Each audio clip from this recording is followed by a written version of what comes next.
I warmly welcome the Secretary General, His Excellency Antonio Guterres, and give him the floor. You have the floor, please. Mr. President, Excellencies, I thank Sierra Leone for convening this debate. Since 1945, the United Nations Security Council has been a bedrock of global peace and security. But the cracks in its foundation are becoming too large to ignore. And they are contributing to deadlock, stalemate, and stagnation around today's most pressing crisis. And they are feeding a broader crisis of credibility and legitimacy that is affecting multilateralism itself. The Security Council was designed by the victors of the Second World War and reflects the power structures of that time. And the world has changed since 1945. But the composition of the Council, despite a few changes, has not kept pace. In 1945, most of today's African countries were still under colonial rule and had no voice in international affairs. This created a glaring omission that has remained unresolved until now. There is no permanent member representing Africa in the Security Council, and the number of elected members from the continent is not in proportion to its importance. We cannot accept that the world's preeminent peace and security body lacks a permanent voice for a continent of well over 1 billion people, a young and rapidly growing population, making up 28% of the membership of the United Nations.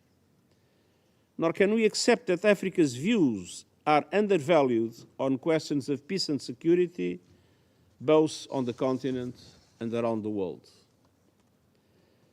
Mr. President, Excellencies, Africa is underrepresented in global governance structures, from the Security Council to international financial institutions, but overrepresented in the very challenges these structures are designed to address.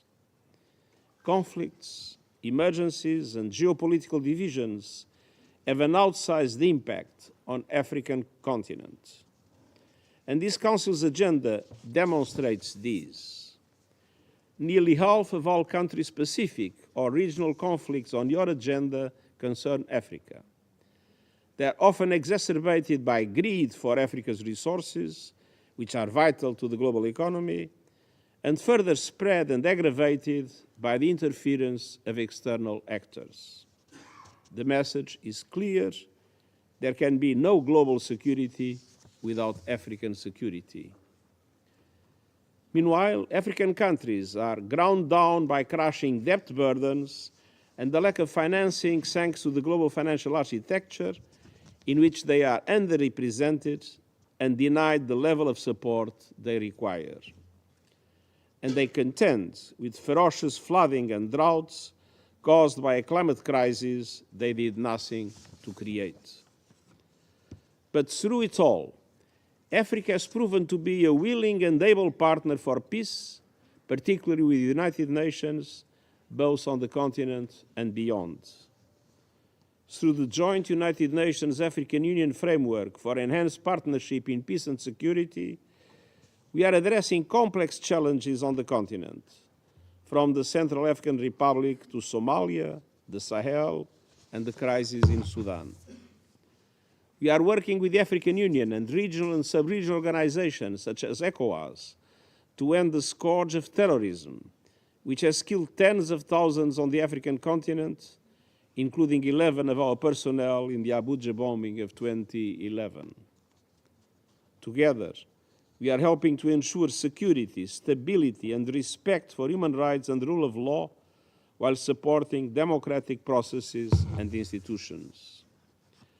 And this Council's Resolution 2719 has now established a framework for predictable financing of African Union-led peace support operations authorized by the Security Council through assessed contributions, an important vote of confidence in African capacities and in our partnership.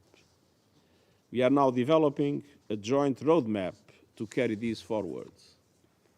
Meanwhile, African countries host almost half of all UN peacekeeping operations, while contributing troops of their own to global hotspots over the years, including now in Lebanon.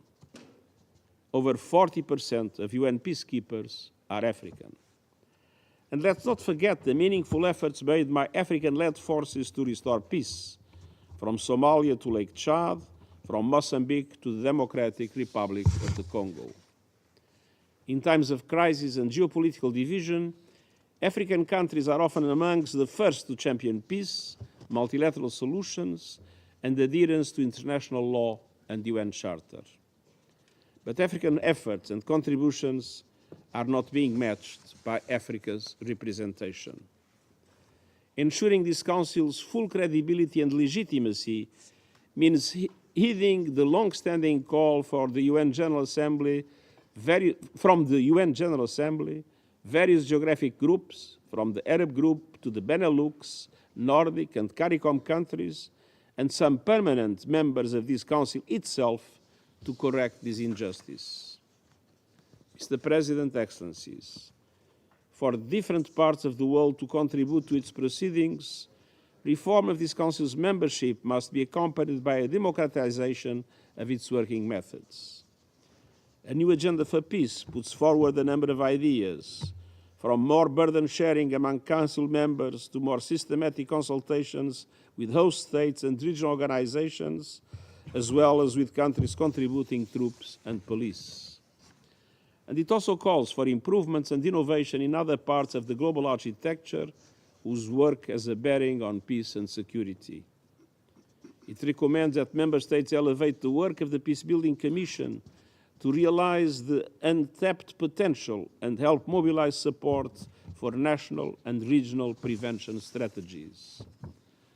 This includes closer ties with the International Monetary Fund and the World Bank and regional development banks to secure sustainable financing for countries as they strengthen peace and security, with important implications for countries on the African continent.